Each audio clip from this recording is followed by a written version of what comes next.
দিনের কাজ এবং দুনিয়ার প্রয়োজনের রাজনীতি যে সমন্বয় করা যায়, আমাদের মরহুম শাইখ রহমতুল্লাহ আলাইহি এদেশে ওলামায়ে কেরাম রাজনীতিবিদদেরকে তার চোখে আগুন দিয়ে দেখিয়ে দিয়ে গেছেন। তিনি ছিলেন একজন আপসী বিপ্লবী মাকসালা, শব্দ বলতে যার কখনো মুখ কাঁপত না, ন্যায়ের পথে চলতে যাতে কেউ বাধাগ্রস্ত করতে পারত না। কোরআন ও হাদিসের আলোকে যে পথকে তিনি সঠিক করে বলতেন, সেই পথে হাঁটতে গিয়ে যদি পৃথিবীর সবাই তার বিমুখ হতো, কিন্তু তা কখনো পরোয়া করতেন না। আপনারা এখানে যারা উপস্থিত রয়েছেন, এদের মধ্যে অনেকেই হয়তো সচক্ষে শাইখ রহমতুল্লাহ আলাইহিকে দেখেননি, আবার অনেকে আছেন যারা তাকে প্রত্যাখ্যান করেছেন। একজন মানুষ দিনের জন্য কতটা নিবেদিত প্রাণ হতে পারে, মানুষকে আল্লাহমুখী করার জন্য কতটা আত্মত্যাগী হতে পারে।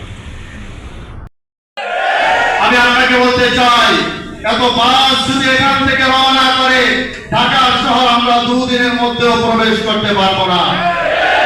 সুতরাং ইসলামী যুব আন্দোলন ভোলা জেলা দক্ষিণ সিদ্ধান্ত গ্রহণ করেছে, যার অক্লান্ত পরিশ্রমে টেকনাফ থেকে তেতুলিয়া, রূপসা থেকে পাথুরিয়া হাজার হাজার যুবক ইসলামী যুব আন্দোলনের তলে ছায়া তলে অগ্রসর হচ্ছে।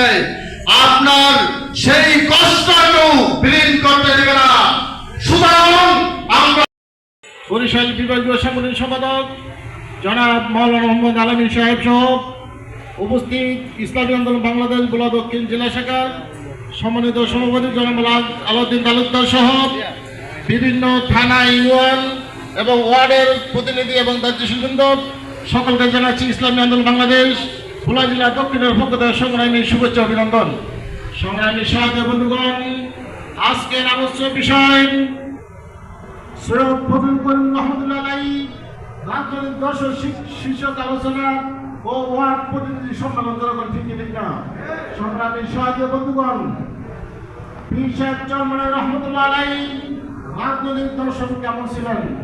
আল্লাহর হাবিব জনাব মুহাম্মদ রাসূলুল্লাহ সাল্লাল্লাহু আলাইহি ওয়াসাল্লাম রহমতুল্লাহ আলাইহির কাছে জনগণ ঠিক না।